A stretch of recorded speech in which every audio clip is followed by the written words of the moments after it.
Assalamualaikum warahmatullahi wabarakatuh.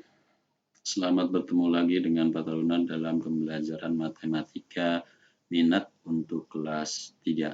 Pada video kali ini, saya akan membahas soal latihan yang kemarin saya berikan di video sebelumnya. Tujuan video ini yang pertama memenuhi kompetensi dasarnya, yaitu menyajikan dan menganalisis limit fungsi trigonometri untuk penyelesaian masalah sehari-hari. Dengan tujuan pembelajarannya adalah siswa diharapkan dapat memahami dan dapat menentukan bentuk-bentuk penyelesaian dari permasalahan limit fungsi trigonometri. Pada soal terdahulu di video sebelumnya saya memberikan 6 soal yang harus diselesaikan dan dikumpulkan. Nah, ini bentuk soalnya ya. Ada 6. Mari kita saksikan atau kita cross check kembali. Kita sesuaikan, kita luruskan pekerjaan yang sudah dikerjakan oleh anak-anakku semua. Mudah-mudahan kalian bisa memahami dan juga bisa mengulang kembali untuk kesalahannya menjadi lebih baik dan menjadi benar. Mari kita saksikan. Yang pertama, tentukan nilai limit X menuju 2 untuk fungsi sin X min 2 dibagi X kuadrat min 4. Pada penyelesaian ini kita harus merubah penyebutnya menjadi perkalian faktor. Yang awalnya adalah X kuadrat min 4, kita ganti, kita rubah menjadi perkalian faktornya, yaitu X min 2 dikali X plus 2. Sehingga limit ini bentuknya seperti ini. Limit X menuju 2 untuk fungsi sin X min 2 dibagi X min 2 dikali X plus 2. Nah, ini bentuknya sudah hampir mendekati atau hampir sesuai atau bisa juga sesuai dengan sifat limit fungsi trigonometri yang bersesuaian kita bisa bagi gitu kan, atau ini kita jadikan 1, nilainya adalah 1, maka hasil limit itu menjadi yang tersisa adalah limit X menuju 2 untuk fungsi 1 per X plus 2. Nah, X-nya kita ganti dengan angka 2 atau substitusikan 2 ini, batasan limitnya, ke X. Jadi 1 per 2 ditambah 2. Jadi hasilnya adalah 1 per 4. Jadi limit fungsi sin X min 2 dibagi X kuadrat min 4 untuk X menuju 2, hasilnya adalah 1/4. Kita lihat soal yang berikutnya. Limit sin 5X dibagi sin 3X untuk X menuju 0. Penyelesaiannya adalah untuk mendekati kaidah sifat limit fungsi trigonometri, maka fungsinya dikalikan dengan X per X.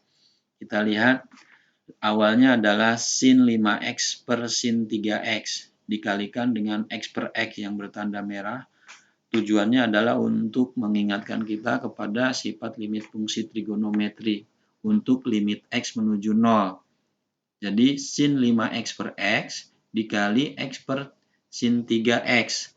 Nah, ini hasilnya adalah 5/3. Kan udah jelas bahwa sin 5X per X itu sama dengan 5X per sin 3X.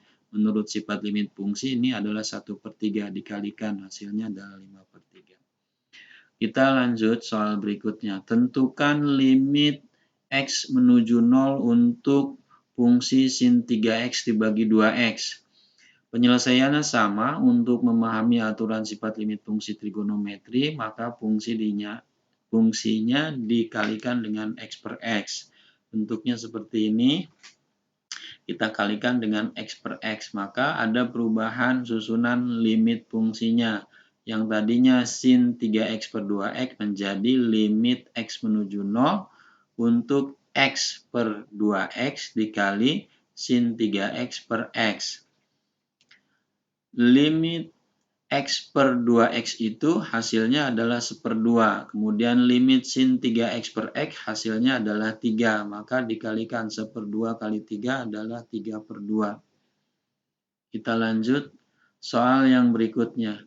Limit X menuju 0 untuk fungsi 3 dibagi 4 kali cos 4X.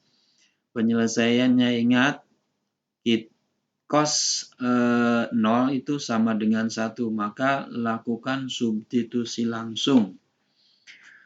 Lakukan substitusi langsung. Limit X menuju 0 untuk 3 dibagi 4 cos 4X, kita ganti X-nya dengan 0, sehingga 4 kali 0 adalah 0. Jadi 3 dibagi 4 kali cos 0. Cos 0 1, maka 3 dibagi 4 kali 1 sama dengan 3/4. Kita lanjut. Tentukan nilai limit X menuju pi per 2 untuk fungsi cos kuadrat dalam kurung X min pi per 2. Pada penyelesaian ini kita rubah cos kuadrat dalam kurung X min pi per 2 menjadi bentuk perpangkatannya atau kuadratnya ya. Jadi limit X min pi per 2 dalam kurung cos dalam kurung X min pi per 2 kuadrat. Pangkat 2 maksudnya. Maka ini sama saja dengan cos X-nya kita substitusikan. Kita ganti X-nya dengan pi per 2. Jadi cos dalam kurung pi per 2 dikurangi pi per 2. Nah ini hasilnya adalah 0. Jadi cos 0 kuadrat sama dengan cos 0 itu 1, maka 1 kuadrat sama dengan 1. Kita lanjut berikutnya. Tentukan nilai limit X menuju 0 untuk sin 4/3X dibagi 3X. Dalam penyelesaian ini juga kita dekati kepada sifat limit fungsi trigonometri. Seperti ini, kita keluarkan dulu variabel atau koefisien dari penyebut, yaitu 3-nya. Tadinya penyebutnya 3X, kita keluarkan jadi 1/3. Kenapa? Karena untuk mengingatkan kita kepada bentuk sifat limit fungsi trigonometri, sehingga kita tahu bahwa sin 4/3X dibagi X itu hasilnya adalah 4/3. Kemudian dikalikan dengan 1/3. Jadi 1/3 dikali 4/3 sama dengan 4/9. Oke. Terima kasih. Itu yang bisa Bapak sampaikan. Mudah-mudahan itu bisa menjadi acuan dan menjadi perbaikan untuk kalian dalam menyelesaikan tugas-tugas dari Bapak ataupun dari buku yang kalian miliki. Dalam menyelesaikan matematika tergantung dari kemahiran seseorang. Banyak cara cepat, banyak cara singkat, banyak cara orang cerdik dan pandai untuk mengerjakan matematika. Bahagia selalu untuk kita semua, tetap belajar di rumah, tetap sehat, tetap jaga jarak. Sampai jumpa lagi di waktu yang sama.